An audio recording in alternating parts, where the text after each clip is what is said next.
No one cares if you're 1/16th, Jerry. Okay? Like, I'm 1/16th sane, but they're still going to throw me in the asylum if they ever catch me.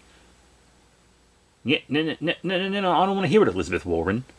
Hey there, everyone. It's me, Safari Sam, and today we have some anthropological artifacts for you. Yes, we haven't done much in anthropology. There's a lot of paleoanthropology stuff I'd like to do, but today we are looking at arrowheads. And this video isn't to tell you about arrowheads. That will be a future video. This video is about telling you what to do with them once you find them. First, let's take a look at the specimens. We have one that's chert, and it has broken off, but you can see the distinctive carving here. This is clearly the bottom of an arrowhead. Very cool. And we also have this one made of white quartz. This is a crystal arrowhead. That is really cool. And I mean really cool. Now, in the area where I go arrowhead hunting, crystal arrowheads are actually very common, which is super awesome. And maybe you'll see more in the future. But the thing about arrowheads is they're historical and many of them prehistorical artifacts. But they're artifacts that belong to a people that are still alive and haven't exactly been treated well. You know, a lot of their history has been straight up erased, or at least severely pushed back and down, unfortunately.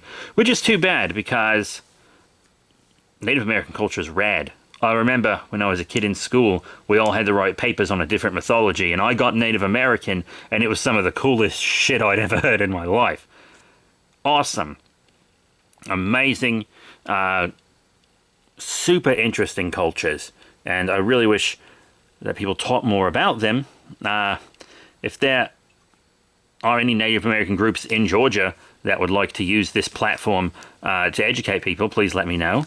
But I personally contacted an organization called the Georgia Indian Council.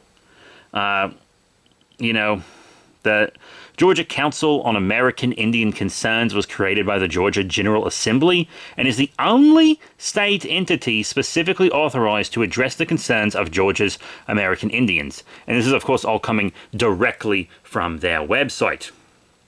Right?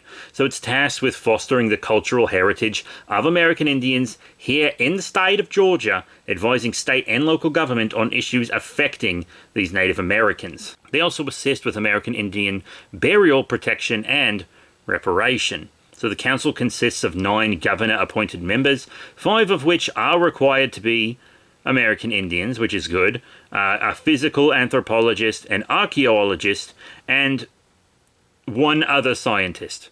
Just one other scientist. Oh, what are they a scientist of? Doesn't matter. I'm sure it matters. But, and then there's one at-large member, which is a member that's not physically present. But one thing the council does is facilitates assistance to people like the U.S. Department of Agriculture, and they help with programs focusing on cultural preservation and tourism. So I took the arrowheads that I found, specifically these 2 for now, and I emailed them. I emailed them directly through their website asking, hey, I have these arrowheads. What would be a good thing to do with them? I marked the location that I found them in. You should always do that with cultural artifacts, by the way.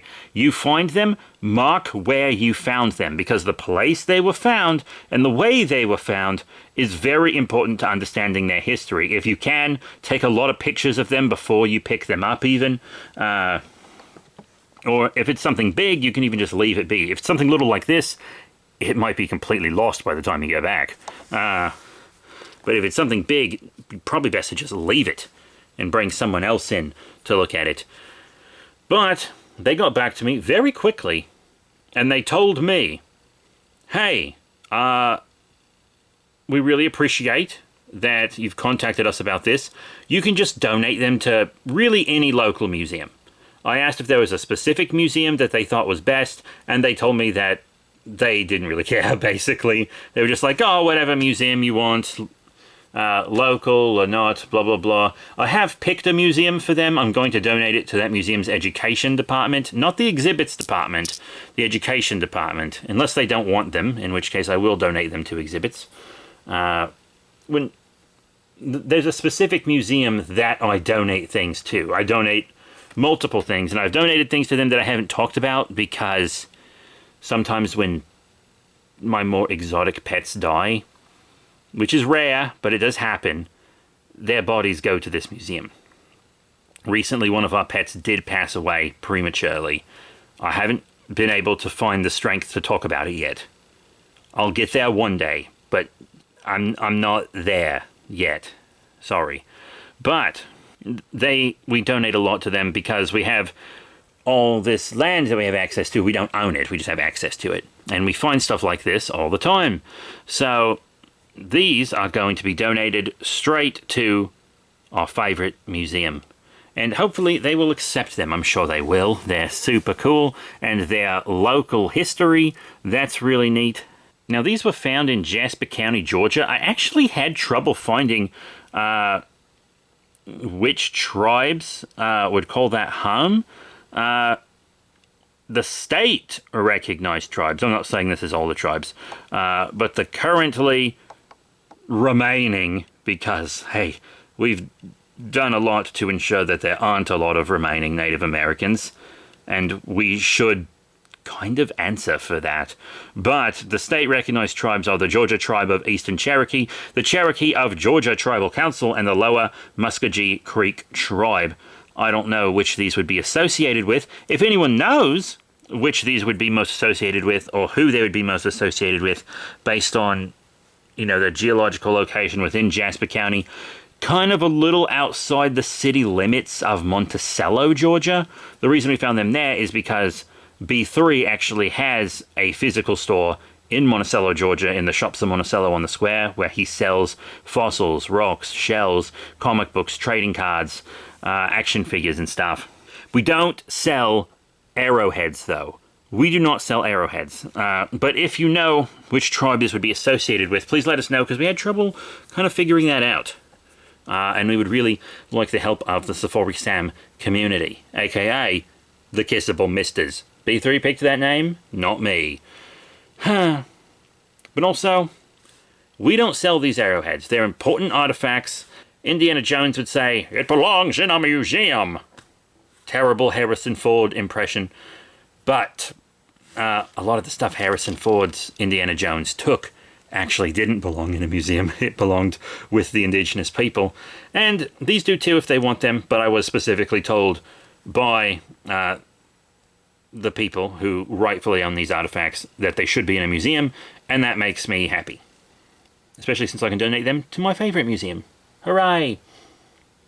Yes, I don't sell them. B3 doesn't sell them.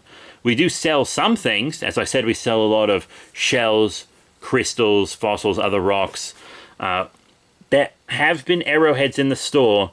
They're all replicas. Hand-carved replicas are the only arrowheads we have sold. We do not sell actual artifact arrowheads. I believe it is legal. That being said, I also believe it is unethical. I shouldn't sell them, and if you're a Native American person and you want to sell them, that's your prerogative. That's your history. That's your prerogative. I mean, like, no one's going to stop white people from selling,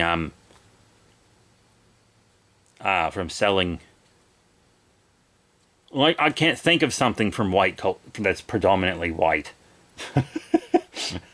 Off the top of my head. So, I have no example.